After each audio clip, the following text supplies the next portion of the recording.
کرگستانی students کے حوالے سے جو معاملات اب سامنے آ رہے ہیں ان کو دیکھ کر تھوڑی بہت تسلی ضرور ہوتی ہے کہ الحمدللہ ثم الحمدللہ ہماری حکومت کو ہوش آیا، اور ہوش ایسا آیا کہ اسحاق ڈار کا یہ اعلان سامنے آ گیا کہ جی وہ ترکستان کے جو اسٹوڈنٹس پھنسے ہوئے تھے ان کی مدد کرنے کے لیے روانہ ہو رہے ہیں۔ اب آپ یہ دیکھ لیجئے کہ پچھلے کئی دن سے ترکستان کے اندر جو معاملات تھے، جو حالات تھے، وہ ٹھیک نہیں چل رہے تھے۔ وہاں کے جو اسٹوڈنٹس تھے ان کی ویڈیوز سامنے آ رہی تھیں، وہ بار بار التجا کر رہے تھے، وہ بار بار کہہ رہے تھے کہ ہمیں بچانے آئیے، ہمیں بڑی مسائل کا سامنا ہے، بڑی پریشانیوں کا سامنا ہے، مگر ہم نے دیکھا تھا کہ حکومت ٹس سے مس نہیں ہو رہی تھی، اور پھر آ کر جو حالات ہیں وہ اس نہج پر پہنچے کہ اب کچھ بہتری دیکھنے میں آ رہی ہے۔ جب پھر اب اس حکومت کے آپ اندر دیکھیں نا، اندر اس حکومت کے، یعنی کہ جب حکومت ہی اتنی زیادہ مضبوط نہیں ہے کہ وہ کوئی اچھا یا کوئی مضبوط سٹانس لے سکے، تو پھر اس کے بعد ایسی حکومت نے بھلا کیا کام کرنا ہوتا ہے یا کیا اس نے کارکردگی دکھانی ہوتی ہے۔ اللہ یہ دیکھ لیجئے کہ جس طریقے سے نواز شریف اب اسٹیبلشمنٹ کے بارے میں باتیں کر رہے ہیں، یا مسلسل وہ یہ باتیں کر رہے ہیں کہ جی مجھے نکال دیا گیا تھا، قوم نے میرا ساتھ نہیں دیا، قوم میرے ساتھ کھڑی نہیں ہوئی، مجھے قوم سے گلہ ہے، مجھے قوم سے شکوہ ہے،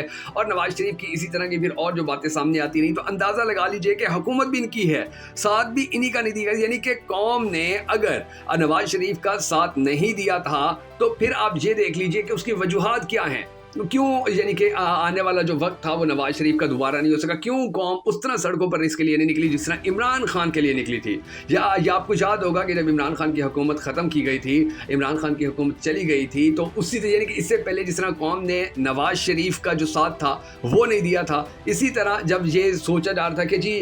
اس کا عمران خان کا بھی ساتھ نہیں دیا جائے گا، مگر قوم تو سڑکوں پر آ گئی تھی، اور قوم صرف سڑکوں کے اوپر نہیں آئی تھی بلکہ بہت پاکستان کے اندر یعنی کہ کوئی ایسا کسی قسم کا بندہ ہی نہیں تھا، یعنی کہ نہ نوجوان نہ بزرگ کی کوئی جو باہر نہ نکلا ہو۔ اور پھر آپ یہ دیکھ لیجئے کہ نواز شریف کا اب یہ جو آنے والے وقت کے حوالے سے وہ بار بار یہ اپنی سیاست کو مضبوط کرنے کی کوشش کر رہے ہیں، اینٹی اسٹیبلشمنٹ ہو کے، تو اس کے حوالے سے اب وسط اللہ خان جو ہیں ان کا ایک بڑا زبردست آرٹیکل سامنے آیا، اور ان کا آرٹیکل جو ہے آپ پڑھ کے یعنی کہ میں آپ کو سناتا ہوں، حیران ہو جائیں گے۔ انہوں نے کہا حالانکہ پاکستان کی تاریخ میں میاں نواز شریف کے سوا کوئی 3 بار وزیر اعظم نہیں بنا، ان کے علاوہ کوئی دوسرا وزیر اعظم نہیں گزرا جسے 2 بار 2002 اور 2019 میں ایسی سزا ہوئی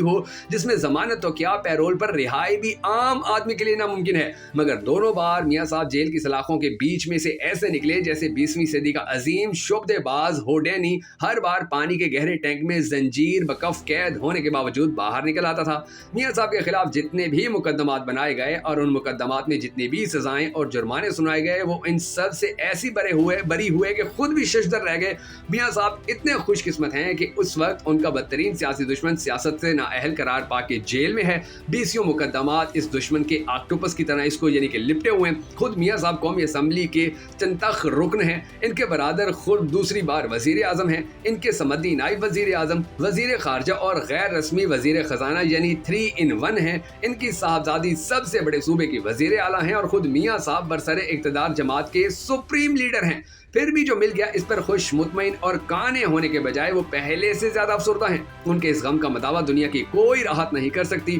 کہ مجھے 3 بار کیوں نکالا، میرا قصور کیا تھا، مجھے نکالا تو قوم مجھے نکالنے والوں کے خلاف باہر کیوں نہیں نکلی، کیا میں نے موٹر ویز نہیں بنائے، کیا ایٹمی دھماکے نہیں کیے، کیا میں نے اقتصادی ترقی کے بڑے بڑے منصوبے شروع نہیں کیے، تو پھر کیوں نکالا۔ ان جرنیلوں اور ججوں کو کب کٹہرے میں کھڑا کیا جائے گا جنہوں نے مجھے نکالا، کیوں نکالا، آخر کیوں نکالا۔ پھر آپ یہ دیکھ لیجئے میاں صاحب عمر کے اس حصے میں ہیں جہاں اکثر انسان حال سے سمجھوتا کرنے کے بجائے ماضی کی کٹیا میں رہنا پسند کرتے اور خود پر ترس کھاتے رہتے ہیں۔ رفتہ رفتہ یاداشت بھی منتخب ہو جاتی ہے۔ زندگی میں جہاں جہاں جو سمجھوتے کیے، یا جس کو سیڑھی سے گرایا اور جس کو سیڑھی بنا کے اوپر آئے، اور جنہوں نے بار بار سیڑھی کھینچی، انہی کے طفیل قانونی اور سیاسی انتخابی مشکلات سے بھی نکلے۔ کچھ بھی یاد نہیں رہتا، بس ایک میں اور مجھے ذہن میں پھانس کی طرح اٹک جاتی ہے، اور اس پھانس کی ٹھیس کبھی سکون نہیں لینے دیتی۔ آپ کو کسی بھی وزیر اعظم کی 2-4 کہکا بار تصاویر ضرور انٹرنیٹ پہ مل جائیں گی۔ میاں صاحب کی کوئی کھلکھلاتی تصویر نکال کے دیکھیں تو پھر آپ کو یعنی کہ مانیں گے کہ آپ ان میاں صاحب کی بھی کوئی ہنسنے والی اچھی والی آپ کے لبوں کے اوپر کبھی کسی قسم کا جو تبسم آتا بھی ہے تو وہ یعنی کہ ایسی تصویر ہوتی ہے کہ جو بس بائی چانس ہی بن گئی۔ اچھا، جب میاں صاحب طاقت کا منبع تھے تب بھی نہ ہی اپنا نامزد کردہ کوئی اچھا سپہ سالار ملا اور نہ ہی کوئی اچھا جج، اور آج جب وہ سیاسی حاشیہ بن چکے ہیں تب بھی وہ 1993، 1999، 2015 اور 2018 میں خیمہ زن ہیں، مگر 8 فروری 2024 کے یوم بحالی شریف خاندان کا ذکر نہیں کرتے۔ حیدرآباد دکن کے آخری تاجدار میر عثمان علی خان جب